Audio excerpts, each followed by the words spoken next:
The cafe door chimed like a gunshot in Mark's chest the instant he spotted Elena's hand sliding across the table to clasp another man's fingers. He had come downtown on a whim lunch break, flowers in hand, the ridiculous hope of surprising her with daisies because she once said they reminded her of the first bouquet he ever gave her, back when they were 22 and broke and laughing in a campus parking lot. Now the daisies drooped against his thigh, petals brushing the denim like guilty secrets. Mark froze behind a potted ficus, pulse hammering so loudly he feared the couple might hear it. Elena's laugh floated over the murmur of silverware. Light, musical, the same laugh that used to greet him when he stumbled home exhausted from double shifts. Except today it wasn't for him. Today it curled around a stranger whose tailored suit and easy grin screamed money, confidence, everything Mark had never been. He should leave. He knew that. Turn around, walk out, pretend the image hadn't already branded itself onto the back of his eyelids. But his feet refused. Instead he watched, half-hidden, as Elena leaned forward, auburn hair slipping from its loose knot, and whispered something that made the man, David Mark would learn later, tilt his head back and laugh with his whole body. The daisies trembled in Mark's grip. One petal detached and fluttered to the terracotta floor. Elena never touched wine at lunch. She claimed it made afternoon meetings fuzzy.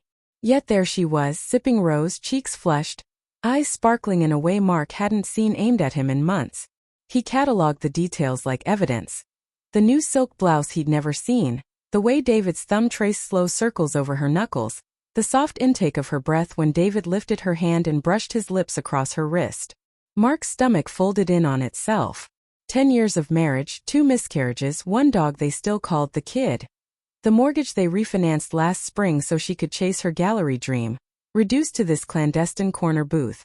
He felt suddenly weightless, untethered, as if the floor had dropped away and left him suspended in betrayal's cold vacuum. David murmured something Mark couldn't catch. Elena's smile faltered, just for a second, then returned brighter, brittle. She glanced toward the entrance, toward Mark's hiding spot, and he ducked, heart exploding. When he risked another look, she was nodding, sliding a hotel key card across the tablecloth like a poker chip in a game Mark hadn't known they were playing. The server appeared with dessert menus. David waved them away, already standing, tugging Elena up by their joined hands. She rose gracefully, smoothing her skirt, and for one terrifying moment Mark thought they would walk straight past him. He pressed deeper into the shadows, breath shallow, the scent of espresso and citrus turning sour in his throat. They didn't see him. They glided out into the blinding noon light, Elena's laughter trailing behind like ribbon. Mark remained statue-still until the chime faded, then stepped forward on legs that felt borrowed. The table was abandoned mid-meal. 2 half-eaten Nicoise salads, Elena's lipstick on the rim of her glass, a single daisy petal, his daisy petal, stuck to the tablecloth in a smear of butter. He sat heavily in Elena's chair. The seat was still warm. He touched the key card she'd left behind, sleek black plastic, the hotel's gold logo gleaming. Room 412. His fingers closed around it until the edges bit skin. The server returned, startled to find a different man at the table. "Everything okay, sir?" Mark stared at the lipstick print, a perfect crescent of betrayal. "My wife," he said, voice gravel. "She forgot something." He paid their bill with cash from his wallet, the emergency 100 they kept folded in the glove compartment for flat tires and bad days. Then he walked the 6 blocks to the hotel, daisies wilting against his chest, each step measured, deliberate, the key card burning a hole in his pocket. The lobby smelled of lilies and money. Mark rode the elevator alone, watching floors blink past 2, 3, 4. At 412 he paused, ear to the door. Muffled voices, hers, then a low masculine chuckle. A thud like a shoe dropping. Another. The unmistakable rustle of fabric sliding over skin. Mark's hand hovered over the knob. He could still leave. Drive home, pack a bag, disappear before she ever knew he'd seen. But the image of her fingers laced through David's looped behind his eyes, and something inside him, pride, rage, or the last shard of love, snapped. He slid the key card in. Green light. The door opened soundlessly. They were on the bed, half undressed. Elena's blouse unbuttoned to reveal the lace bra he'd bought her for their anniversary. David's mouth was on her throat. They froze at the intrusion, a tableau of shock. Elena's eyes met Mark's across the dim room. "Mark!" Her voice cracked like thin ice. David scrambled for his shirt, stammering, "Look, man, this isn't." Mark said nothing.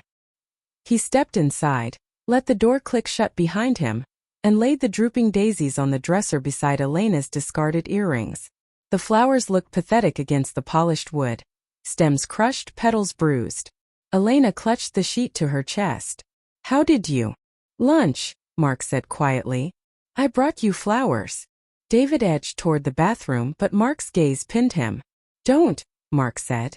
The single word carried the weight of every sleepless night, every missed dinner, every time he told himself her late hours were just ambition. Elena's face crumpled. "I was going to tell you. Tonight. I swear." "Tell me what?" Mark asked. His voice sounded distant, like it belonged to someone else. "That you fell out of love? That I wasn't enough? Or that you needed hotel rooms and Rose and—" He gestured at David. "This." Tears streaked her mascara. "It wasn't about you being enough. It was about me disappearing. I woke up one day and couldn't remember who I was outside of Mark's wife. David saw me. Really saw." "Stop." Mark raised a hand. The room smelled of her perfume and hotel soap and sex. "Don't dress it up in therapy words. You lied. Every day you came home and kissed me and let me believe we were still us. You lied." David cleared his throat. "I'll give you two space." "No," Mark said. He turned to the man who had everything he didn't: easy charm, disposable income, the arrogance to touch another man's wife in broad daylight. "You stay. You want her? Earn her." Elena's sob hitched. "Mark, please."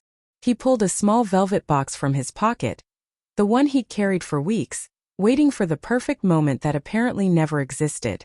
Inside gleamed a new wedding band, thinner, etched with their initials and the date they'd renewed vows 5 years ago after the second miscarriage nearly broke them.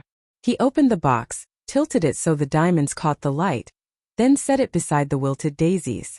"I was going to ask you to marry me again," he said. "Surprise you at lunch. Start over. Because I thought," his voice cracked. He cleared it. "I thought we were worth fighting for." Elena stared at the ring, then at him, eyes wide with horror at what she'd destroyed. Mark backed toward the door. "Keep the room. Keep him. Keep whatever story makes this hurt less." He looked at David. "But know this. Every time she looks at that ring on her finger, she'll remember the man who loved her enough to let her go." He walked out without waiting for a reply. In the hallway, the carpet swallowed his footsteps. The elevator descended too slowly. He watched the numbers drop like years peeling away. In the lobby he paused, breathed in the lilies, and crushed the key card in his fist until the plastic cracked. Outside, the city roared on, indifferent. Mark hailed a cab, slid into the back seat, and gave the driver their home address, the one with the crooked mailbox and the dog that would greet him with frantic joy. He rolled down the window, let the wind tear at his face, and for the first time in months felt the weight of possibility instead of dread. The daisies lay forgotten on the hotel dresser, slowly browning beside a ring that would never be worn again.